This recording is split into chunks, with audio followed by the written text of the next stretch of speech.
He was taken from prison and from judgment, and who shall declare his generations?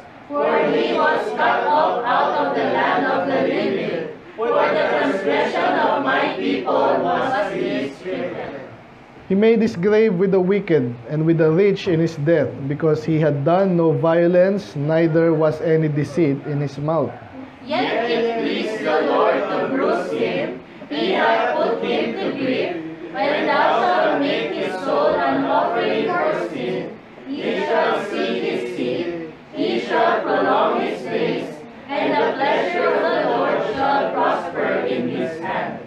He shall see of the travail of his soul, and shall be satisfied. By his knowledge shall my righteous servant justify many, for he shall bear their iniquity. Sabay-sabay. Therefore will I divide him a portion with the great, and he shall Divide the spoil with the strong, because he hath poured out his soul unto death, and he was numbered with the transgressors, and he bare his sin of many, and made intercession for the transgressors. Let's pray, Lord, salamat sa iyong mga salita. I pray na we bring justice to this chapter pa. Napakaganda, napakalalim.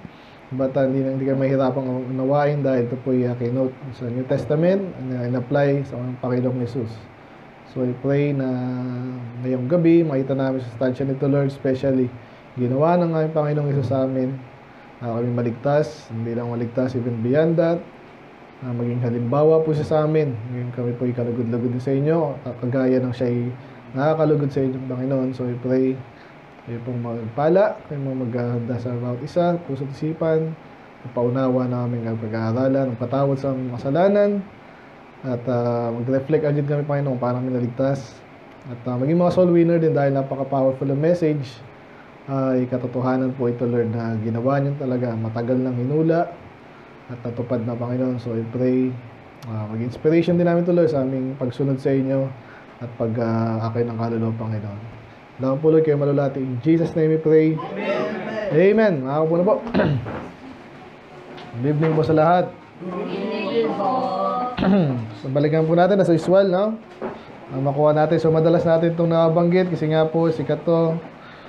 From chapter 50, meron ng malaking madalas na pag-reference natin dito sa preaching natin kasi nga yung sikat, pati yung 55. Anyway, alalain po yung chapter 50, the tongue of the learned. Okay?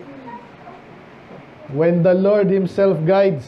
So, yan ang panalangin natin. Ngago yung may hirapan sa inyo, mahirap intindihin niya. Ngayon, sabi nga sa'yo, pag kinabisado nyo to, walang sablay po to. Again, walang sablay sa ating aral ng kaligtasan po to, soul winning.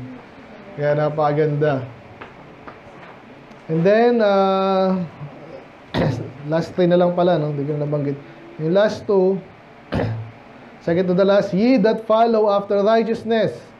Subtitle, seek the Lord's restoration. Ito na, kaya papunta tayo sa restoration sila lalo. Pinarusahan sila, pero pwede naman palang patawarin, and then, even better nga eh. Alam nyo, yung mga tiwalag, kung ano man yan, or kayo, ang hina, mas maganda pagbalik nyo. Kumbaga, sabi nga ni Paul, talagang revenge all disobedience. Diba? Ibig sabihin, kung dati ako nagloko, lalo ngayon, hindi ko na binibigyan karapatan kong magloko lalo. Amen. Kasi talagang na-realize mo sana yung mali mo, and then, maling-mali nga, so ngayon, ayusin mo na. Kaya ina-address po yan sa mga follow after righteousness. Ibig sabihin yung gusto ng katuwiran ng Diyos. So again, lahat yan dapat tayo. The last week, published peace and salvation. God reigns. So kaligtasan yan, and especially mga soul winner, matapang tayo. Yan, katulad nga yan. Madalas I believe talaga na kahit ako minsan tinignan mo yung mga building ng mga iglesia, yun ang binibida nila eh. Building. Ito pala yung lokal lang ganyan. Ganda naman, amen. Yun ang binibida nila eh. Kaya tinuturo nila katangahan, diba?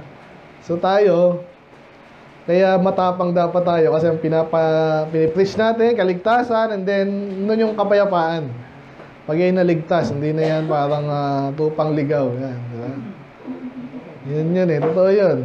So ngayon, ang title natin, Dahil sa sobrang sikat nga po nito, wala akong itulak kabigin eh. Siyempre, yung mga sikat dito, yung, pwede yan, a man of sorrows, ang dami ng ganyan eh. Si Jesus agad yan, di ba? Man of sorrows, and then, yung mga kanta, yan, he was wounded for transgression, yung kinakanta namin yung pagkantata, sa diadem, bruised for iniquities. With the stripes, we are healed. Diba? So, ang dami. Pero ang nakita ko nga, parang na-summarize dito, tsaka yung gusto kong pag-focus talaga, yes, si Jesus ay pinarusahan. Pero ano naman sa atin especially yun? Okay, ang title natin ngayon is dito sa verse,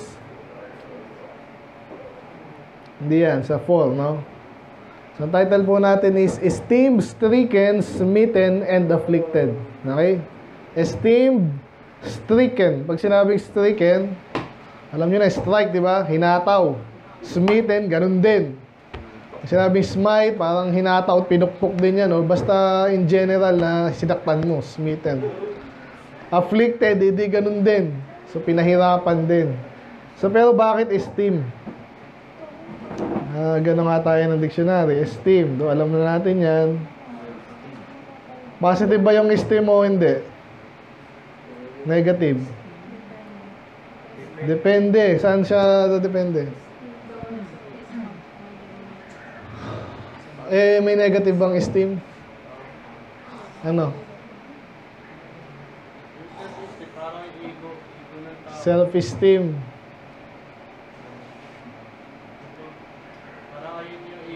Hindi, anong ego? The regard in which one is held. High regard. Word, value, opinion, judgment.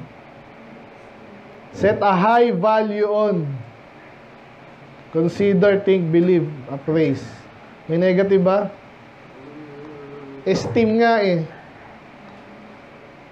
Okay, wag sinabing self-esteem. Ibig sabihin yung palagay mo sa sarili mo. Pero syempre, gusto mo, hindi mababa. Pag esteem, laging, madalas, yan. Worth, value. Pero especially, ito sabi kanina, set a high value on. Okay? So, pag sinabing esteem, yun yung kumbaga, doon mo siya tinataas. Okay? Kaya dalawang beses actually nabanggit yung esteem din sa chapter na to. Yung isa, not esteem. Yung isa, esteem. Yan o, esteem and not. So, anyway, ang title ulit natin, Esteemed, Stricken, Smitten, and Afflicted. Okay, so ito pala, hindi ko na... Pero sige, ano ko na lang ito ngayon. Sino yung nagsabi nitong What Believe a Report? Naalala nyo ba yan? Nagbabasa kayo? Si? Joshua? Sinabi ba nila yan? Kaya mahula, yung alam nyo talaga. Sino? Okay, bali yata ako. Okay, Isaiah talaga. Ito talaga. Pero pang naalala ko kasi kay Elijah eh. But anyway, baka iba yun. Okay, so dalawang beses po kinote sa New Testament. Ito po yung kinote sa Romans tsaka sa John. So again, sikat to. So sabi niya, who would believe a report? Yung sabihin nun. Ano yung report? Sino na si Bud? Ang report to. Kami, medyo lang. Sa trabaho, di mawala yung report. Mag-report actually, report card. Ano yung report card? Ito yung ginawa ng anak mo for the last how many weeks, di ba? So actually, pagpasok nyo lang, tawag dyan, report, di ba? O, mag-report ka dito. Ano sabihin nun? Pumasok ka. Ano yung report? Patunay? Patotoo? Ano pa? Lalo pag talagang evidence or yung sinasabi mo, ganito po yan, ganito yan. Yan. Parang reporter, oh. Ganito po nangyari dito, pero actually wala. Balita, parang ganito, report. So, anong nire-report ng mga lingkod ng Diyos? Siyempre, katotohanan, pero ang tawag sino? Sino, but our? So, interesting, di ba? Obviously, sinasama niya ang Diyos. So, kasi lingkod ng Diyos, sinabi ng Diyos, ang tanong niya ngayon, sino naniwala? Medyo negative, di ba? Pero hindi, tanong lang yun eh. So kung may hindi naniwala, may naniwala din. Nakita niyo yung ang galing nung scripture ganyan po yan. Yung scripture maging writer. Maggamit ng tanong, parang yung si pastor dito, pag madalas ganun, tanong ang umpisa nun eh. Inaral namin sa hermeneutics. Ganito yung mga tipo ng introduction. Lahat yun, inaral namin eh. Ang napakabilis yan, napakadali, magtanong ka lang sa umpisa eh. Ginagawa ko rin yan, di ba? So, ganito ginawa ni Isaiah. Who would believe a report para mag-isip ka agad ay Diyos nagsalita yan tsaka likod ng Diyos. May niwala ba? Ikaw, i-apply mo sarili mo na. Iniwala ka ba? Nabasa mo dito. Naniniwala ka, gaano katindi, gaano ka hindi. I believe, yung mga iniwala yan, active yan. Magbasa, makinig. Di ba? Kasi naniniwala ka eh. Hindi yung tipong umaten o hindi. Totoo siguro yun. Hindi, konti lang. Pero maganda dito, kahit ito po sa Jan, no? Tsaka sa Baumanstein, ganun din. And to whom, may follow-up question. And to whom is the arm of the Lord revealed? Ano agad yung arm? Ano yung inano ng arm? Tinutukoy pag-arm. Kapangyarihan, lakas, ginagawa. Kanino daw malalaman? Kasi again, sa church. Kaya alam mo ba, di tumatagal, naboboring. Iba, ganadong-ganado, naglilingkod. May kinig, ganyan ba? Bukas, kita ulit tayo. Hindi, nalele, hindi. Bakit kasi yung iba nakakaintindi, yung iba hindi masyado. Kasi ganun pala yung may mga bagay na ginagawa, ang gusto iba, hindi na maintindihan. Nakuha niyo yung relation na ngayon, di ba? Yung sinasabing, kanino pinakita o pinaunawa yung mga ginagawa ng Diyos? Kanino kaya?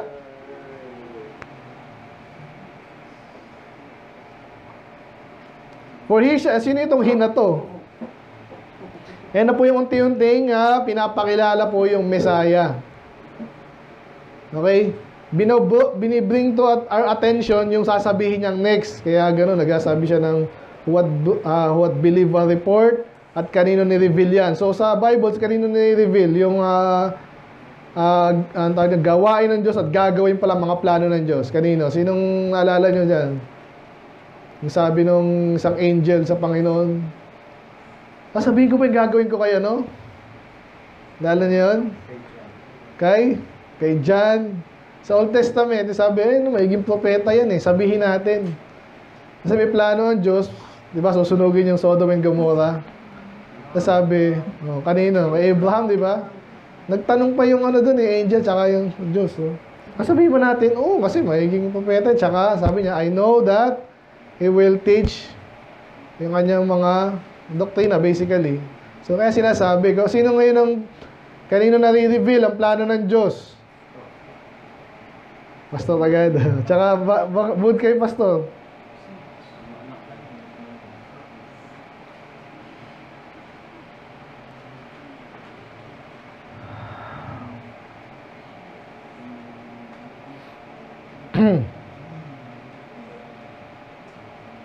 The secret, pabasa sa ready, go. The secret of the Lord is with them that fear Him, and He will show them His glory. Alam niyo secret? Mga bata, by the way, ayun ba, mga bata, mahilig sa sekreto. Si secret ako, sabihin ko sa'yo. Kaya kahit yung mga clickbait ngayon, di ba, sa gusto mong malaman ang sekreto? Sige! Kasi pag pero hindi lahat ng sekreto may kwenta, di ba? Ito, secret of the Lord to. Ano yung sabihin ng secret? Hindi alam, di ba? Pero, sabi sa Deuteronomy, di ba? 29:29, sabi doon.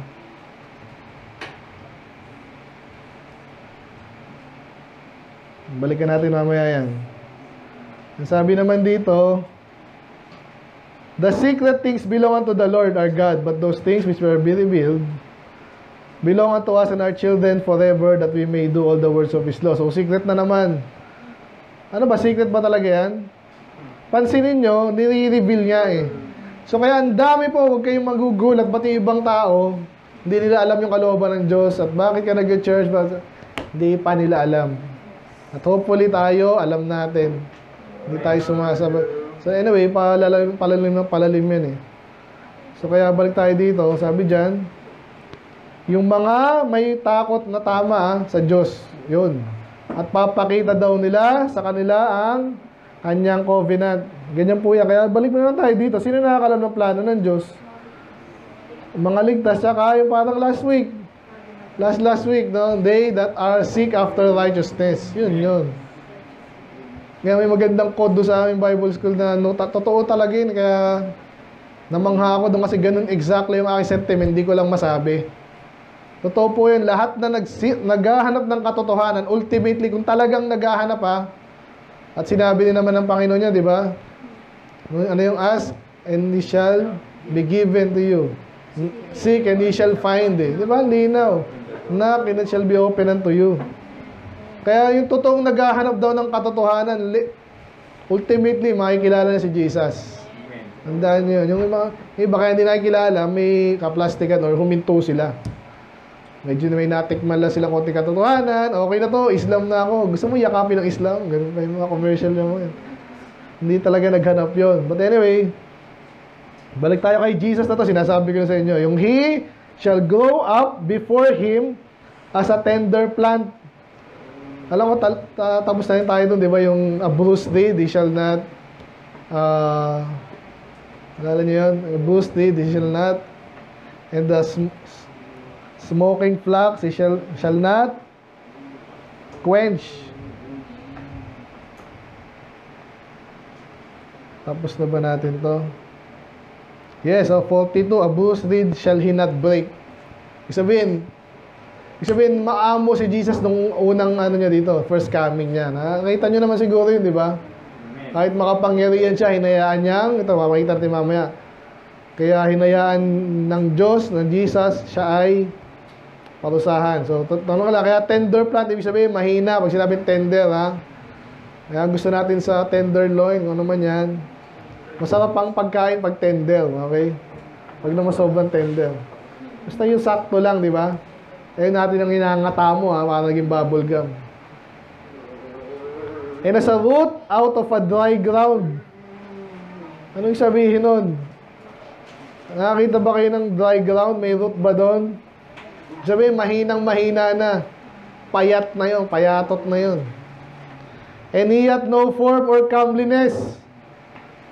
Anong sabihin nun? Sa Tagalog, wala man lang siyang forma. Sino ang forma dito? Walang problema dyan, amen?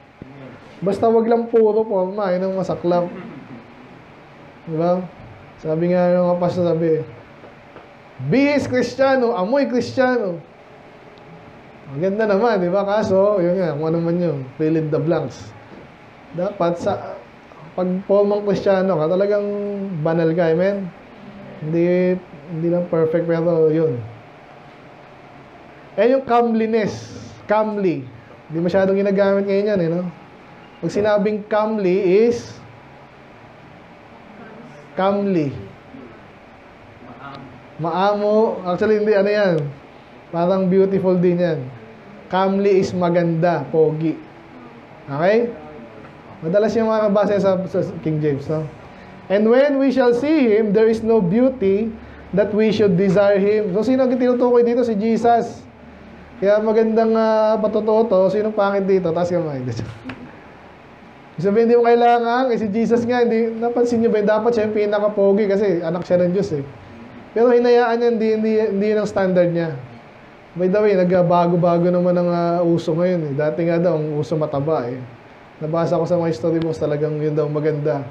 Kaya huwag yun ang Pero makikita niyo yung mga dating di ba? Huwag nyo natin tingnan, bastos yung iba, nakahumbad. Pero ba't ang tataba ng mga babae nung ini-scope nila? Kasi yun ang maganda dati. Mga bilbil. Kasi daw pagpayat daw, pangit. Anyway, si Jesus daw, hindi daw ganun ka. Kaya ngayon, nakita nyo naman yung Nazareno, pangit nun eh. Pero yung iba, ginagawa nila, kung ano yung standard ng mundo, yun ang long hair, blue eyes, matangos, maputi, singkit. Okay, kasi sila ganyan kasi ang style no? Pinopersonify nila yung gusto nila, sarili nila. Yung gusto nila, yung Diyos nila. Kaya sinabi din sa Isaiah din yan no? Wala kang kwenta pag ikaw ay sumasama sa Diyos-Diyosa. Kung ano yung Diyos mo, ganun ka rin. Kaya sila, pinapapogi nila si Jesus. Pero dito, again, di siya pangit. Pero parang ganun sinasabi dito Kasi nga, dinidescribe dito, nung siya ay talagang, parang last di ba, yung marred. Last week lang ata yun As many as stony that day, his visage was so marred than any man. Pag sinabi marred, talagang wasak. Kaya pag tinuloy din sa 53, ba't di siya pogi? Kasi nga, di sinabi dito, pero mamaya sabihin yung ano niya dito, yung mga sugat niya nga, di ba? Kaya daw pag tinignan mo daw si Jesus, yung Messiah, wala kang yung pogi nung wala So anong sinasabi sa atin nun? Yung standard ng mundo ay hindi kaayaya sa Diyos. Okay, again, okay yung maganda pogi, pero hindi yan ang tinataas niya. Amen. Nakita niyo yun? Sabihin, ito yung anak ng Diyos, hinayaan niyang magulpi. Pero mamaya, pupurihin niya. Tayo, purihin natin siya, di ba? Bakit? Yung ginawa niya, mas importante pa sa anong itsura niya. Amen. Ngayon, pinagpapalit minsan yung itsura ng nakakita ba yung mag-asawa na gano'n? Hindi ka na maganda. Parang ngayon, naaalala ko yung mga sinong uso ngayon sa showbiz. Baka magkakapelikula yun. Siya lagi nilalabas kung sino man yun. Ganun style yung mga yan Kaya siya dati maganda raw, ngayon hindi na. Iniwanan na. Isipin niyo kung sino man yun. Ba't pinagpapalit? Kasi nga, doon nagpapasaya sila sa kanila yung physical appearance. Lahat ng babae, tumataba talaga yan. Amen? Mahina. Amen. Normal yan, kasi pastor pa yung... Hindi ma-open si Mamaya doon kasi sanay na yan May pastor dito lang, ganun Mga joke ng mga pastor Amen? Kung yun ang minahal mo, yung ganun. Sabi nga nila, nung niligawan daw, cook. Sexy daw, amen? Ngayon, cook-in ka na, lakas mong asar kung yun ang minahal mo, o iba naman, cook, family Hindi pwedeng yun ang mamahalin mo, amen? Ito nga, Panginoon, ibig sabihin, hindi niya, hinayaan niyang mawasak yung mukha niya, pero mamaya itataas siya kasi nga, dahil sa ginawa niyang napakaganda para sa atin, para ikaligtas natin. Tuloy natin. By the way, huwag naman kayo magpapangit mga ladies Maganda pa rin maganda, pero yan. Saan na ba ako? Yan. So, 3 he is despised. Ayan na. Nangyari ba kay Jesus yan? Diba? Oo nga, nireject nga siya. He came unto his own, and his own receive him not. Sinabing despised, muhian, walang kwenta, parang gano'n. Nireject siya. Exactly kay Jesus. Pinapakita niya nang siya kayong tagapagligtas nireject pa siya ng mga Hudyo, especially. At marami rin sa tao ngayon. Napakinggan ko yung dokumenta, ang ganda nung, again, clickbait yun sabi ba naman, why the Roman Empire converted to Christianity. Interesting, di ba? Nangangalahati na ako, 2 oras, hindi mga mananampalataya yung mga nagyan Pero natatawa ako kasi ang conclusion nila, inaamin nila, hindi natin alam Hindi nila malaman. Nga, gusto kong malaman, kaya ako, baka may magandang komentaryo to yung hindi nila alam kasi hindi sila iniwala Ayaw siguro lang may masabing positive kasi pero positive talaga kaya Roman Empire bakit naging Christian to some degree alam niyo naman tayo to some degree dati inaayawan yung Christianity biglang naging buong Kristiyano yung nakapangyarihan kasi ang gospel amen anyway tuloy natin to kaya ni-reject siya a man of sorrows. So, napansin nyo ba kaya si Jesus, hindi siya pasikat papogi, hindi siya ganun. Kaya iwasan din natin yun, amen? Ako, saktong forma lang, pero hindi yung... May guilty talaga ako, minsan nagpapaano rin akong mukha, pero hindi na. Konti lang. Tsaka...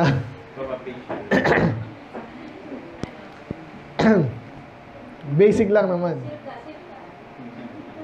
Ano kasi ako yan Christian eh. Aminto ka na. Anyway, hindi tayo ganun. Lalo mga lalaki.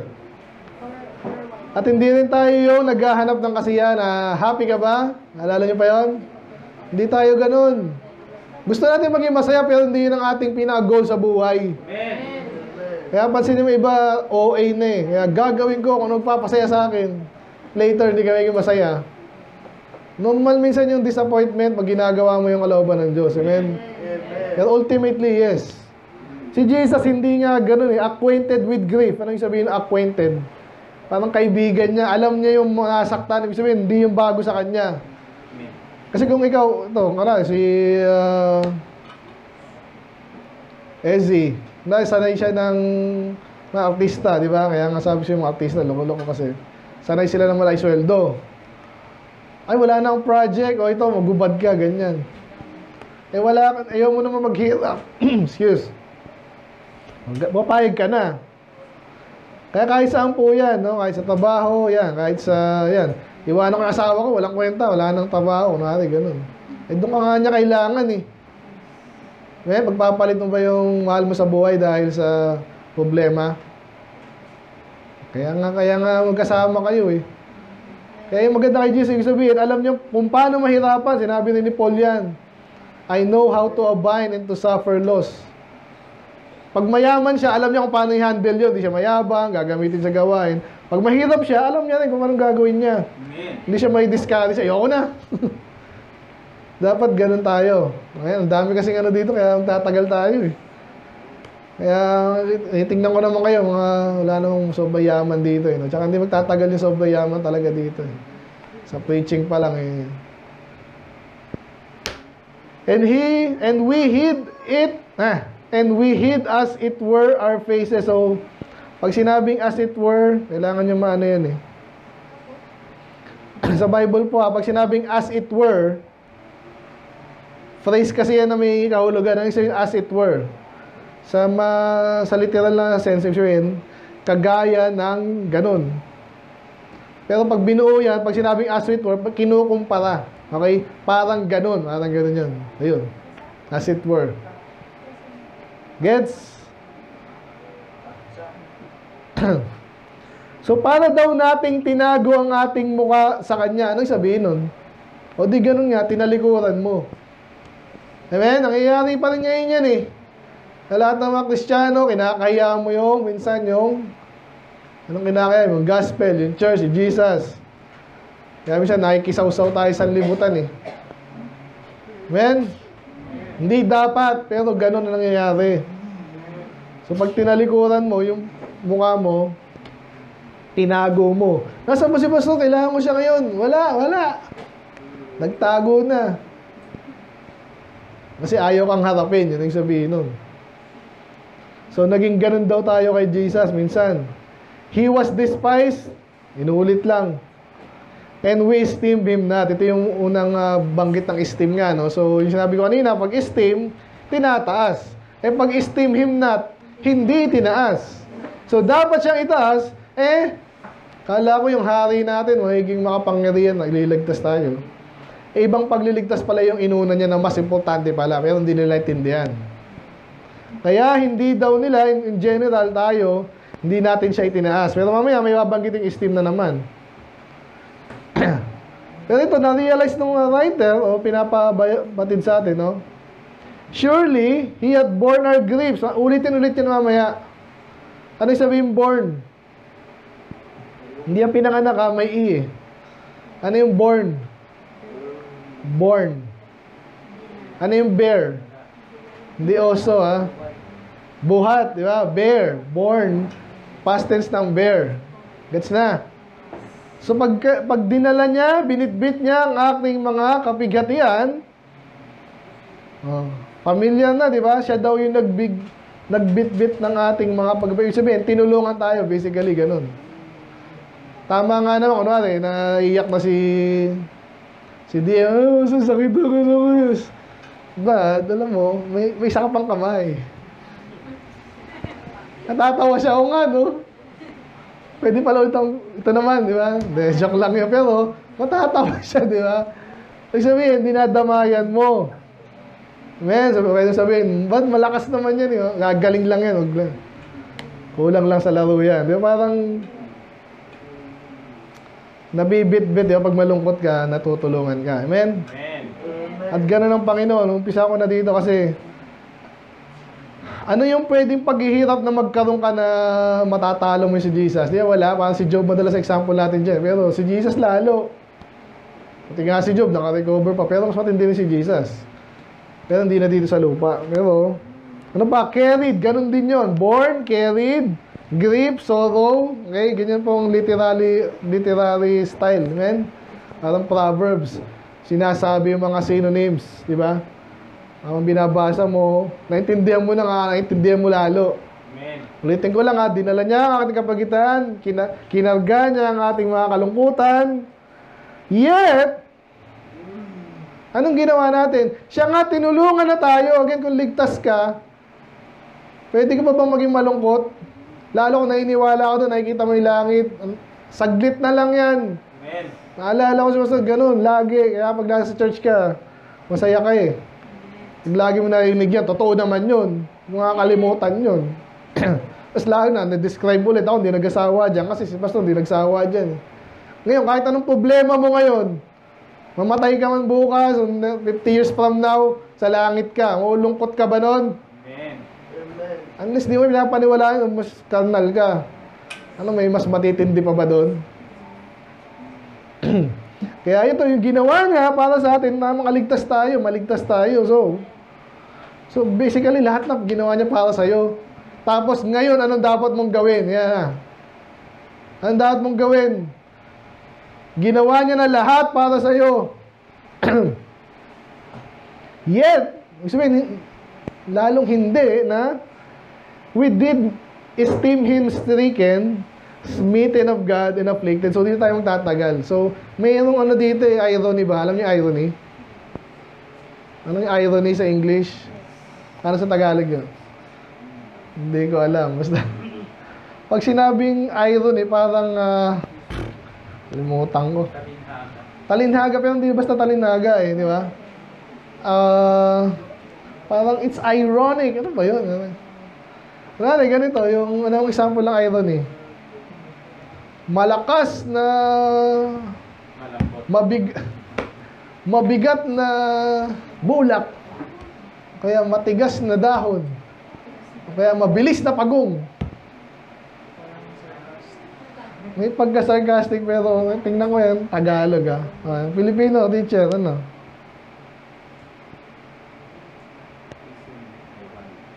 Tagalog, naku, hirap natin. Parang nagko-contradict, di ba? Parang oxymoron din. Iba naman yung oxymoron. Pero ang oxymoron, balintuna. Ngayon ko lang narinig ko na. Anyway, parang baliktad, di ba? Ano ang magandang example ng irony? Ha? By the way, ba tayo napunta doon? Hindi. Teacher ka, tapos ikaw yung tinuruan. Gano'n, di ba? Mababa yung grades, teacher ka. Parang gano'n. Napaka-ironic nun. Teacher ka, tapos ang hilalang. Yung parang gano'n. Gano'n. Nagtrabaho ka, pero wala kang pera. Yeah. May kantang ganyan, pero huwag na.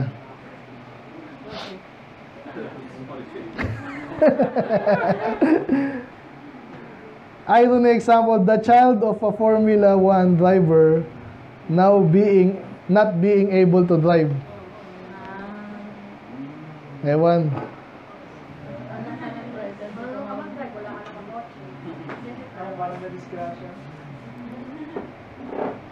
A cat lover being allergic to cats. Basta mayroong nagkokontrahan. Yan. Alam mo, ganito yung nangyari dito eh. So, ang tinataas natin, magaling, pogi, mabilis. Pero si Jesus daw itinaas natin, pero siya ay sinaktan, hinataw. So actually, positive po yung kung titingnan mo positive, lalo na pag naintindihan natin. So pag release natin si Jesus ay namatay para sa'yo. Yung iba, ano doon? Ano binibida mo doon? Namatay siya. Di ba? Naintindihan mo yung iba pag naintindihan yung kalahatan ng ginawa ng Panginoon. Sabi, ba't mo binibida? Namatay, ano yun? Kaya nabuhay siya magmuli. Ayun ang di nila narinig. Kung narinig man nila, oo nga, no? Wala pa nakagawa nun. Ay, tuloy ko lang to, ha? Siya yung nagbuhat para sa atin. Tapos hindi natin siya tinaas. Pero tinaas natin siya. Pero ang pagkakataas natin sa kanya, siya ay hinataw. Kasi nga, yun na nagligtas sa atin. Tuloy lang natin ito, mamaya balikan natin yung ating title, no? But he was wounded. Ito may but, eh. Kaya hindi ka dapat, bakit nga mo initaas? Kasi siya ay sinaktan, hindi naman dahil wala siyang magawa, hinayaan niya yun. Lagi niya sabi sa soul winning, actually, madadaanan ko lahat ng, kaya ako narinig niyo mag soul winning, mamaya ma-explain ko ngayon lahat yun. Bakit? Kasi pag naintindihan mo, na kaya niya hinayaan yun, kasi yun nga magliligtas sa atin, ano? Imagine nyo, para siya maligtas, kailangan siya mamatay, ayoko na, ba na ako dito, sakit pala niyan eh. Di, wala nang babayad sa kasalanan natin. Walang maliligtas. Kaya sinabi niya, but he was wounded for our transgression. Kaya siya nasugatan, hindi siya hinataw dahil nagkamali siya, dahil may kasalanan. Hindi. Tayo yung nagkasala. He was bruised. Again, maraming paraan ng pagsabi ng pareho lang, no? Kanina, sinugatan ulit, bruised. For transgression, iniquity, pareho lang yung kasalanan natin. And then the yung iba kasi chastisement eh. Chastisement po yan. Chastisement of our peace was upon Him. Yung kaparusahan ng ating kapayapaan ay napasa Kanya. Tayo yung dapat paluin, chastisement. Pag verb, chastise. Okay? Pag chastisement, naging noun, yung kaparusahan ay, sabi dyan, the chastisement of our peace was upon Him. Kaya tayo nagkaroon ng kapayapaan, siya yung naparusahan para sa atin. Kung di pa malinaw yun, inulit pa, and His stripes, we are healed. So bukod sa kaligtasan, tayo nagamot. Kasi po, alam niyo po yung mga ibang sugat na ikamamatay mo na eh. Parang si Jesus. Kaya siya namatay dun eh. Naalala niyo yung kwento, yung kasama niya hindi pa patay eh. Mamatay rin yun eventually, kaso nga Sabat. Kaya ang ginawa, pinukpok nga yung di ba? Yung dinurog yung bones para lalong mamatay na yung kasama niya. Pero si Jesus, hindi na kailangan po patay na eh. Ganun po ang sugat. Hindi yung maliit na sugat. Ito yung sugat na nakakamatay pag hindi mo ginamot. So ganun din yung pag sinabing tayo yung nagamot, na pwede na tayong mamatay, siya yung pinarusahan, tayo ngayon ay gumaling. Ganda nito eh. Nasa 6 pa lang tayo. Okay. So ano pa yung illustration na sa atin, sa kanya? Kung anong ginawa niya sa atin. All we like sheep had gone astray. Bakit siya pinarusahan? Bakit naman siya yung... Kasi parang wala tayong pupuntahan ito, pang ligaw. Walang pupuntahan to. Di mo alam kung saan. Wala ka naman GPS. Meron lobat. Ligaw na ligaw. We have turned everyone to his own way. Sa Tagalog, sabi, kanya-kanya tayo. Kaya tingnan mo yung mga religion, parang mga tanga eh. Kaya yung mga hindi naturuan lalo, mga unbeliever, mga asal minsan eh. Itong mga to, ayaw mo naman makisaw-saw dyan. Kasi hindi pa nila sumpungan yung totoo. Parang si Manalo, lahat na pinasukan eh. Tapos bigla ba naman, lahat naman to, ba't ka nagpastor dyan sa presbyterian, lahat yan. Ba't ka umabot sa gano'n? Ibig sabihin, talagang gusto mong taas yung sarili mo. Ako bago magpastor, talagang alam mo na ito yung talagang kalooban ng Diyos, talagang katotohanan ng Diyos to. Ba't ko pipreach siya kung duda ako dyan? Amen? Amen. Tayo napunta doon. Kasi nga, yung ramihan daw, ang tupang ligaw, kanya-kanya. Walang di maliligtas yan.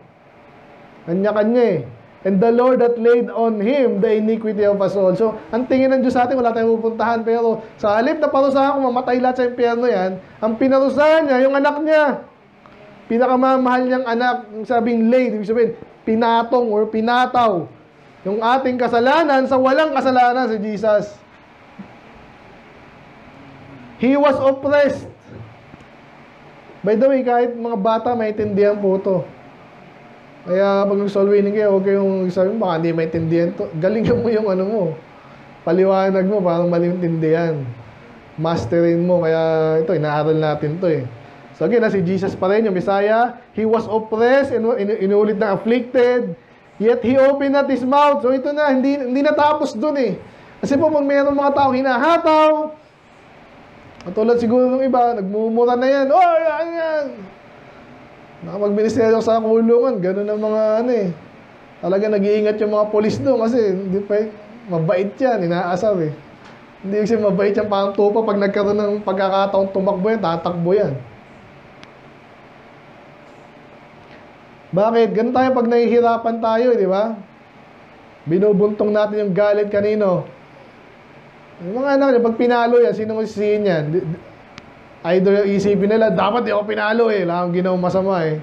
Kahit meron. Or, bakit nga ba ako napag... Kasi sinumbong ako niya. So, may kasalanan dahil sinumbong ka. O dahil may ginawa kang mali. Pero hindi ka makapalo kung hindi ka sinumbong. Pero still, ang pinaka-root cause doon, may ginawa kang mali. Pero tayo nagbubuntong, tama ba yun? Nagtuturo ka eh. Kaya pag wala ka nang masisi, bumura ka na lang, parang sisihin mo yung mundo, sisihin mo ang Diyos. Ganyan tayo naturally. Gusto tayo sisihin, pero pag talagang spiritual ka, para si Job din, amen? Sabi doon, hindi siya nagkasalaman lang sa kanyang bibig. Kahit siya grabe, hindi mo na siya nagmura. Nalugi siya, nagkasakit siya, patay anak niya. Nagmura ba si Job? Lalo si Jesus, lalong hindi rin. Ito yung sabi dito. Ganyan po by the way, again, example natin si Jesus. Yan yung kinukwento ko sa inyo sa Bible School, classmate namin. Medyo hindi lang siya pinara agad, nagmura na. Parang kasi feeling niya napahiya siya eh. Ano naman, normal naman yung hindi ka sumasakay ng jeep. Ganyan yung mga jeep na kinabukasan ng next hindi na namin nakita yun. Kasi malaking lalaki din. Pero hindi pa rin, di ba? Kahit lalaki kang ewan, may patient ka pag nakakaintindi ka kasi. Amen. Nakakita ba kayo ng nanay, kinutusan yung tagal mo naman kumain. Minsan ganun yung mga nanay kasi nga nakakaasar yung mga bata minsan. Pero hindi ka dapat ganun, maasar. Lalo pag naiintindihan mo, bata yan. Ako po nung bata ako, nung ano rin akong kumain, napalo ako nun eh.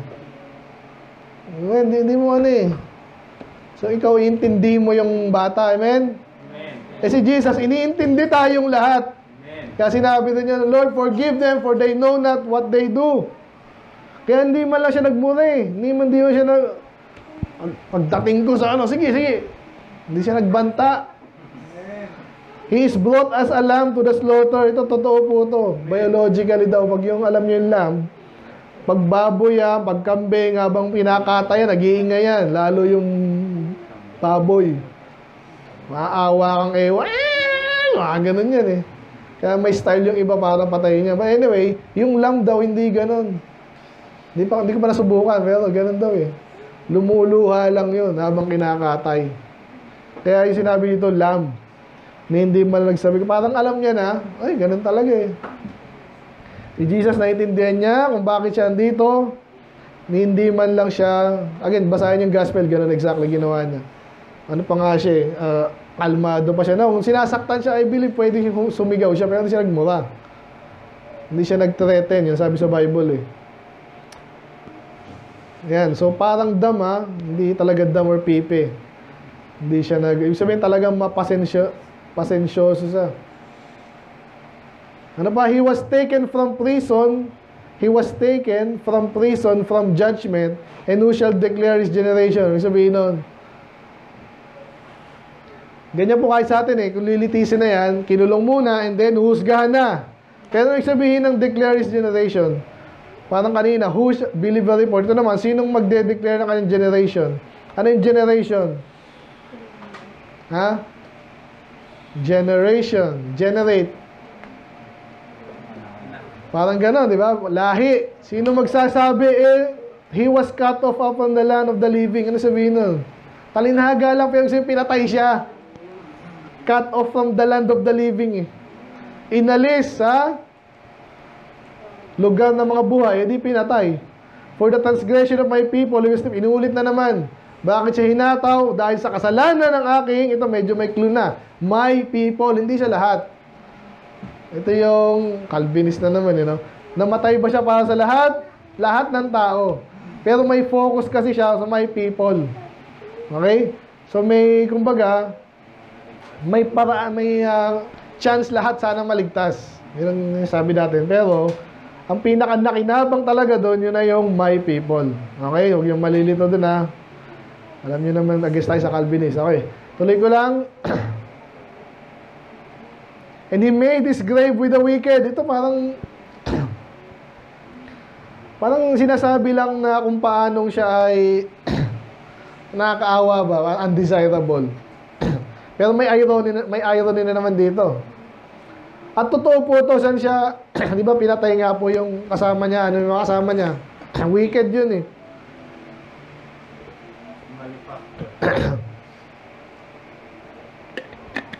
Pero sabi dyan, and with the rich, in his death, may kasama ba siyang mayaman nun? Wala, pero saan siya nilibing? Nalala niyo yun? Yung pag-aari ni John of Arimathea. So mayaman yun. Yayamanin. Uy, irony na naman, di ba? Kunwari, huwag na. Pero tayo, pag nag-saluning tayo sa, di ba, sa sementeryo, ano napansin natin to? Iba, dyan lang. Yung iba may sarili pang may aircon. Ano mo meron dito? Wala, ganun din, buto. Pero may sinasabi yung bakit kay binilang doon. Again, ano siya, irony siya. Kawawang-kawawa siya, pero hindi. Parang ganun. Nagbabadya ba na bakit siya itinaas?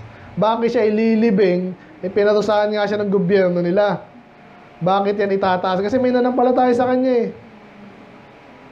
Ngayon po ay mahal din ang libingan. Bakit siya nilibing doon? Pinahiram. Actually, pinahiram lang sa kanya yun eh. Magaling din niya siguro nagpahiram. Hindi ko alam niya mabubuhay ulit. Pero basically, hindi siya nalugi. Amen? Ewan ko lang pinagamit ulit yun. Huwag na. Ayun lang yung makita natin doon. Talagang, ito pala gusto ko sabihin dito. Yung mga sinasabi dito, sabi nung isang evangelist sa mga Hudyo, ang dami daw niya nawiwi na Hudyo dahil dito sa chapter na to. Subukan nyo rin. Pag mayroon kayong nakausap na Hudyo. Kasi sa sobrang linaw, walang ibang dinidescribe to in history of the world. Kung kanino natupad ba to, wala. Kay Jesus lang. Amen. Walang iba. Sabi nga nila, marunong pa kayo sa math, statistics. Sa Mega Lotto, ano yung chance na manalo? Kasi hindi ko alam yun eh. Kunwari na lang, sino nag-loto dito? Kunwari 32 numbers, 6 digits. Ano yung chance na manalo kayo sa loto? Hindi compute natin kung di sumabog tong calculator ko na. Sasabog to eh. Counting na tayo ha, Matt. Mga nerd naman dito eh. 32 number, 1 to 32, non-repeating ha. Ano yung non-repeating? Kasi pag may 6 na dito, hindi na pwede 6 kasi yung bola nun, di ba? So 32, 6 digits. So 32 po yan. Times 31, times 30, times 29. Ilan na yan? 4 pa lang yan. Times 32 prime. 28 times 27, 1, 2, 3 digits, ilan yan? Ang chance mo na tumama sa Mega Lotto is 1 over 652 million. Ibig sabihin, kung tataya ka ng loto, kunwari piso lang ang bayad mo, tatayaan mo lahat ng number, Gagastos ka muna ng 600 million. Eh kung price lang 10 million, tataya ka nun? Hindi, basta kalahati lang, mahal pa rin. Basta 10 number, wala kang chance. At hindi nyo ba yun? At hindi, konting statistics lang.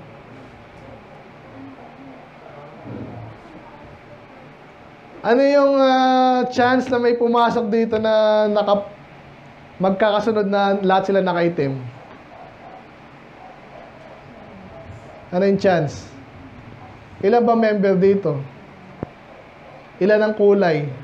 Yan. So, medyo malaki. Ito din yung statistics. Yan. So, ang tanong, ilan yung chance na matupad to sa isang tao? Napakabihira po. Pero natupad yung kay Jesus. So, hindi yung swerte. Providence yun. Ibig sabihin, sinadya. Hindi nyo ba yun?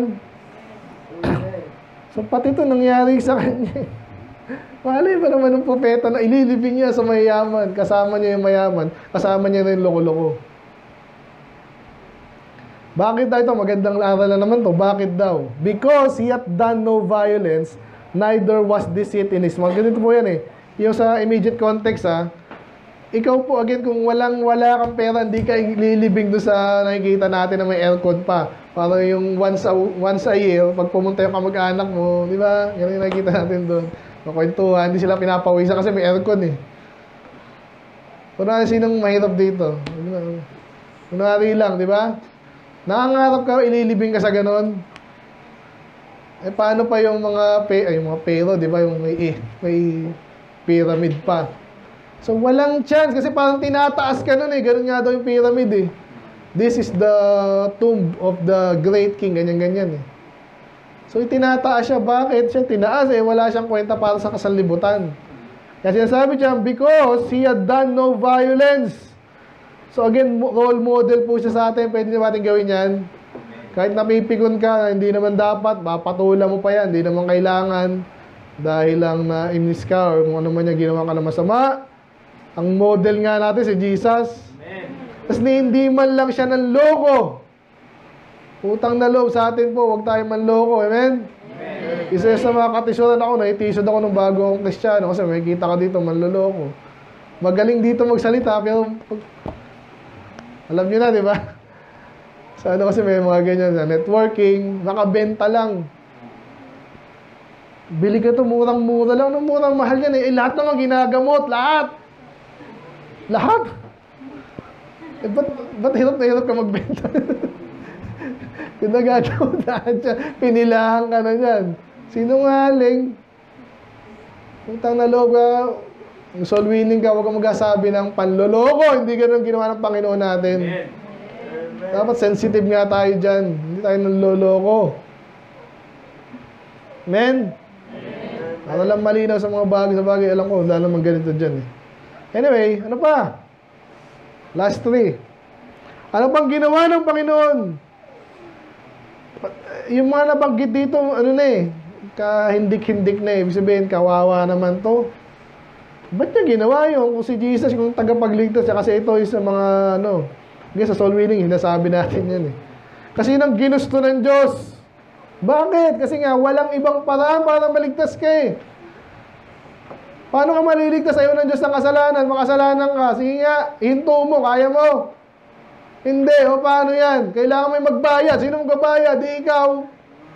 Unless may nagmabuting loob. Amen?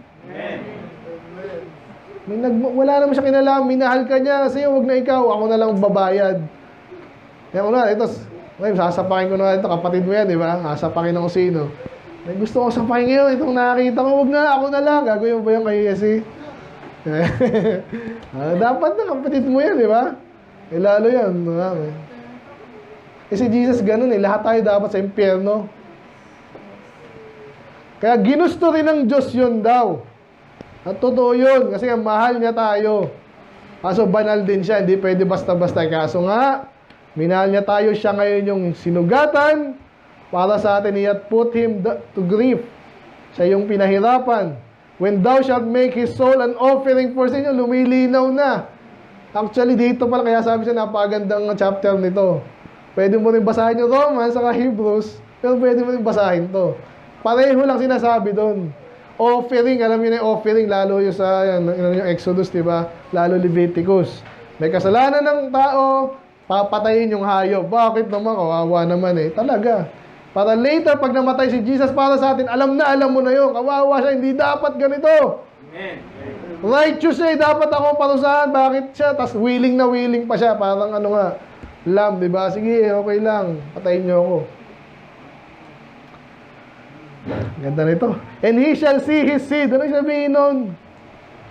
Sinabi na nga kanina, hindi na siya magkakanak, patay na siya eh. Pero ano ba yung mga anak ng Diyos? Pinanganak sa Spirito. Born again. Hindi ng laman, kundi ng Spirito ng Diyos. Kahit pinatay siya, magkakaroon pa rin siya ng anak. Ang labo, hindi malabo sa atin yun. Dapat. Amen? Kasi ang panganganak ngayon ng mga Kristiyano, sharan mo lang yan, nanampalataya yan, o di may anak ka ngayon sa pananampalataya. Ibig sabihin ito, kaya pala tiniis niya to. Hebrews, basahin na sa Hebrews 12. Very famous.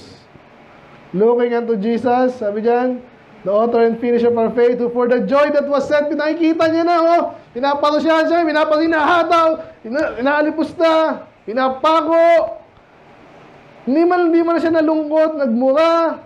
Kasi nakikita niya marami maliligtas. Amen. Okay na sa kanya, endured the cross, despising the shame. At later, siya ay napunta sa langit, nasa kanan ng Panginoong Diyos. Ngayon, okay na sa kanya yun. Ganun din dito. Wala, tuloy tayo. Yan. He shall see seed. Hindi siya magkakanak, pero magkakanak siya. Spiritual. He shall prolong his days. Nakita niyo? Pinatay na nga siya eh. Pero lalong magkakaroon siya ng buhay na walang hanggan. No? Si Jesus again, ay Diyos naman siya eh. Pero mas maganda yung nangyari sa kanya, di ba? Glorified body. Kakaiba yun. Wala pang siya yung first fruit nun. At ganun din tayo. So, pang sinasabi niyo, katapatan niya ngayon ang nagbigay sa kanya ng ganyang reward. And the pleasure of the Lord shall prosper in his hand. Ganda naman. Ano yung pleasure of the Lord? Kagustuhan, yung kasiyahan ng Diyos, yayaman sa kanyang kamay. Ano sabihin nun? So yung gagawin niya, lalong gagawa siya ng napakaganda. Amen? Amen. Actually, hindi matitinay ng mga unbeliever yan. Ano ba nagawa ni Muhammad? Anong nagawa? Si Jesus, pinatay na siya. Mahal na mahal siya ng mga followers niya. Amen? Mahal niyo ba ang Panginoon? Amen. Iba-iba rin tayong degree. Nasa nakikita minsan yan sa paglilingkod eh. May iba magbibigay lang minsan, iba attend lang minsan. Iba talaga naglingkod. Binigay na yung buhay sa Panginoon. Yun, talagang mahal. May ganun ba kaya, no? Siguro, pero medyo weird, di ba? Anong ginawa sa kanila Muhammad? He shall prolong his days and the pleasure of the Lord shall prosper. So, marami siyang magagawang napakaganda at katutuwa kasi siya ng Panginoon. Gusto niyo ba yung ganon? Ganda nun, alas lahat ng ginagawa mo. So, hindi naman siguro lahat lalo tayo. Pero pag talagang ginamit ka ng Diyos, bawat ginagawa mo, sinasabi mo, blessing, no? Ganda nun. Lapit na. He shall see the travail of the travail of his soul. Importante yung mga ganyan. Ano sabihin nun? He shall see of, parang gano'n din yung bunga. Parang of him, sabihin, nang galing sa kanyang paghihirap, makikita niya yung fruit. Hindi sinabi fruit dito, pero yun na yun. And shall be satisfied. By his knowledge shall my righteous servant justify many. Okay, parang sinabi yun. Yun nga, yung justify na naman, ligtas na naman niya, maraming maliligtas. Kaya pag naghihirap ka, pag lingkod ka rin, naglilingkod ka sa Diyos, at naghihirap ka dahil sa paglilingkod sa Diyos, dapat masatisfy ka. Okay lang to. Sakto lang. Amen? Hindi ka nanghihinayang sa nasaktan ka, o naghihirap ka, o manyan. For he shall bear their iniquity, paulit-ulit. Kasi nga, siya yung nagdala. Natural, ikaw na rin, dinala mo yung bit-bit niya, hindi ka ba mahihirapan? Yun. Kaya nahirapan si Jesus. Ang bigat ng dinala niya kasi ang bigat nga rin ng kasalanan natin. Wala tong exaggeration doon. Kaya pag tinignan mo to, pinako ka na, hinataw ka na, puyat ka pa, tapos tinakwil ka pa, hinahiya ka pa, so, wala ka ng pag-asa doon. Iba medyo umaasa pa, wala magawa, kundi umiyak. Wala, talong-talo, pero later, panalo pala. Again, walang silbi sa'yo kung di ka ligtas ngayon. No? Ligtas naman yung mga tao dito. Amen? Ito na yung reward niya. At ganun din tayo. Hindi saktong katulad ni Jesus. Pero, alam, pag naglingkod ka sa Diyos, meron kang tinitingnan, tinatanaw, o inaasahang reward. So, ano yung reward kay Jesus? Alam nyo na, lahat sa Kanya. Anyway, therefore will I divide Him a portion with the great. Talaga namang great si Jesus. Wala nang greater eh. I-apply mo sarili mo yan. Alam nyo sa mga... Kaya si Pastor John, kaya gusto ko manood kayo dun eh. Minsan may mga sabi yan na hindi ko masabi. Amen? Nagdaan din po yan sa marami pinangdalingan din yun. Blessing yan. Amen? Sabi ni Pastor, ano daw yun eh, parang nasa pattern yun. Kaya pag nakita niyo, meron dito ano yun, sunog ng ano eh. Sunog ng sigarilyo. Nakakus pa. Basta ano ba yan? Yan. Maalala na naman niya, pinanggalingan niya. Kaya, nabanggit ko yung mga pastor. So, kaya nakaka-inspire yung mga pastor. So, hindi lahat. Pero karamihan po, no? Kasi, dati naghirap yan, pero pag yan ay tinaas na ng Diyos, yun ang maganda. Yun ang hinahanap natin, hinahintay natin. Pag ang Diyos talaga nagtaas, hindi mo pinilit. Hindi ka nang loko, hindi ka nagnakaw. Si Jesus, ganun daw, I will divide him a portion with the great. Sabi, talagang magiging great siya. And he shall divide the spoil with the strong. So, alam yung usapan natin sa millennium, di ba? Siya yung maghahari, pero hindi lang siya. Hindi siya mapahig na tayo, wala. Lalo pag tapat kang lingkod, meron ka din. Amen? Because ito, ang ganda nito. May basa nyo nga, because ready, go. Because he had poured out his soul unto death, and he was numbered with the transgressors, and he bare the sin of many, and made intercession for the transgressors. Medyo madami, pero yung una, alam mo sabihin nung binuhos ko na lahat sa akin, kung ano man yan, karir, pag-aaral, sa aking minamahal, alam mo yung binuhos mo lahat. Pati kaluluwa. Gano'n si Jesus, kaya nga, titingnan mo yung nangyari sa kanya, hindi man na nagreklamo. Ba't gano'n? Kasi mahal niya tayo. Alam niya, yun na magliligtas sa atin. Sige lang, hatawi mo pa ako. Hindi sinabi yun, pero parang gano'n sinasabi niya. Hindi siya umatras. Kasi binuhos niya lahat para sa atin. And then, itong he was numbered, sinabi na to kanina, sabihin niya, masakit din yun, no? Ikaw yung ituring, kriminal. Ano yung nasa gitna? Pinaka-kriminal. Ganun yung tingin ng ibang tao sa kanya. At ganyan ginagawa sa atin, kaya tulad ng mga loko-loko, mga... Ano, pastor ka? Pastor? Tulad ni Kupuloy, ganyan yung mga... Hinihiya tayo niyan. Napayag ka ba nun? Napayag ka bang hinihiya ka? Ay kung yun ang kailangan mong gawin. Oh. Si Jesus, hinayaan niya na binilang siya sa mga loko-loko. Hindi naman siya loko-loko, pero parang naibilang siya dun. Inulit na naman, he bear the sin of many. Inulit lang, baka na-miss natin. Kaya siya na, hinayaan niyang ipako sa krus, hatawin, kasi binibit-bit niya sa kanyang balikat yung kasalanan ng marami. And then, siya pa yung nag-pray, Lord, tawa mo sila. Dapat ikaw kinakawaan ko eh. Basag-basag na yung mukha mo eh. Tapos pinag-pray niya pa yung mga loko-loko. Nakita niyo irony. Ganyan ang ginawa ng Panginoon actually. Kaya minsan ang pinakamahirap mag-preach din. Paano mo i-describe yan? Pero naintindihan niyo naman. Amen? So, salamat sa Panginoong Jesus. Kahit minsan walang naniniwala. Pero again, balik tayo sa reward ng mga lingkod ng Diyos. Amen? Example niya, pinakita sa atin na para sundan natin. Sunod tayo sa Kanya. Huwag kang papako sa krus, original siya lang yun.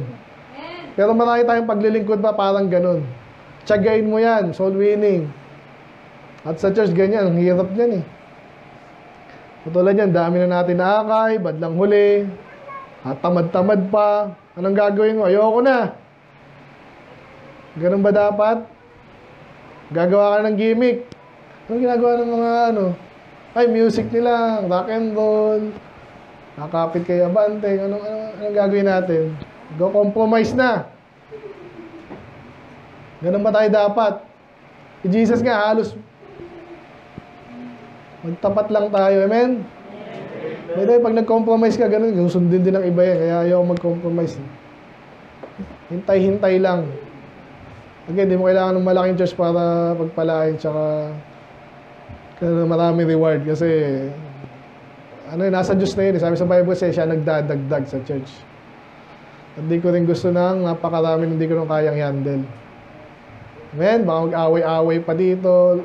Yun ang mahirap to pag mabilis masyado. Kaya picture nyo yung sarili nyo. Kapasalamat ko sa Panginoon, ginawa niya. Paglingkod natin yan, na tama. Dahil tayo karapat-dapat, siya ang karapat-dapat, siya pa yung pinarusahan para sa atin. Amen? Yun yun. Napakaganda. Actually, parang di ko pa nga na masyadong wala, limitado tayo eh. Sa oras, saka sa salita. Pero salamat sa Panginoon. Ano title natin? Ayun, sabi ko pala, babalik tayo sa title natin. No? Esteem is taken. So again, hindi natin iwasan niyo yung word na nagpakamatay siya sa krus. Pero in a way, parang totoo kasi nga hinayaan niya eh. Pero mali yung nagpakamatay eh. Di ba? Alam natin nagpakamatay na parang nagpatihulog. Hindi. Nagpray pa nga siyang makaiwas dun eh. Ibig sabihin, hinayaan niya lang. So kasi nga, pero ganito, pag pininis natin si Jesus, paano? Pogi siya, pinakamakapangyarihan agad. Gusto kailangan maligtas ng tao eh. Hindi, sabihin mo, pinako siya sa krus. Pinahirapan siya. Tinanggap niya yon. Nasugatan siya. Sa halip na tayo yung parusahan, hatawin. Sa kasalanan natin siya, walang kasalanan. Baliktad. So yung esteem natin siya, kaya yung title natin eh. Esteem him stricken, smitten, and afflicted. Ngayon, iba na, binibili ng Catholic yung dugo-dugo pa yung Eh, sabihin mo na lang, di mo kailangang picture na gano'n. So siguro may advantage tayo, pero pelikula. Panoorin mo pa yung pelikula ni The Passion of the Christ. Iba, naluha yung iba dun eh. Ito yung problema sa drama lang. Pag naawa ka lang, di mo alam yung katotohanan, ano yung background nun. Sige nga, marami nagmamahal sa Panginoon dahil sa ganung, hindi naman ligtas. Napansin mo, magkakaiba nun? Kaya kung salita lang, i-describe mo ng maayos, of course, yung buhay mo, tsagain mo, marami tayong sinatsaga dyan. Yun ang mas maganda. Hindi, panoorin mo ng pelikula para maiyak. Hindi pa magliligtas sa'yo, maiyak. Parte yun, pero hindi yun yung realization lang na siya'y namatay para sa atin. Gusto hindi parang kulang, di sila naiiyak sa preaching mo. Hindi, kailangan mo maiyak. Hindi ba dyan maiyak, pero yung maintindihan, katotohanan na nagliligtas, hindi drama. Amen? So again, esteem him stricken, smitten, and afflicted. So parang negative, ironic, pero nagiging positive yun. Pag naintindihan ng tao, dapat ako yun eh. Kasi minahal niya talaga ako, pero malinaw yung ating preaching ha, kailangan mong tanggapin. At yun lang, walang pinurusahan siya, dapat parusahan ka din. Hindi. Tanggapin mo, manampalataya. Yung paglilingkod mo, iba yun sa ginawa niya. Siya lang yun, ganun eh. Pero kung sakaling tayo ay papahirapan din, may model na tayo. May hindi ka masyadong mahirap. Nabasa mo ba to? Hindi pa mahirap yan. Let's pray, Lord. Salamat po sa inyong mga salita. Napakagandang chapter na to, Lord. Medyo sinamarize ang soul winning, kaligtasan, yung judgment, justice, suffering niyo, Panginoon, yung substitutionary death. I pray, Panginoon, na maging effective kayo mga soul winner, Panginoon. At hindi lang sa kaligtasan actually applicable sa maraming pagsubok sa akin minsan. Minsan gusto na mag-give up, konti pa nga lang pagsubok, give up na. Kumpara namin sa inyong pinakita na model, Panginoon, ng paglilingkod. Hindi kami aabot sa kahit konti, Panginoon. So I pray, maging model ka na yung Panginoon. Again, maraming salamat sa inyong ginawa para sa amin. Panginoong Jesus, namatay para sa akin, Panginoon. Hindi lang yun. Hindi lang siya biglang namatay. Siya po yung pinahirapan. Hinayaan niya yun.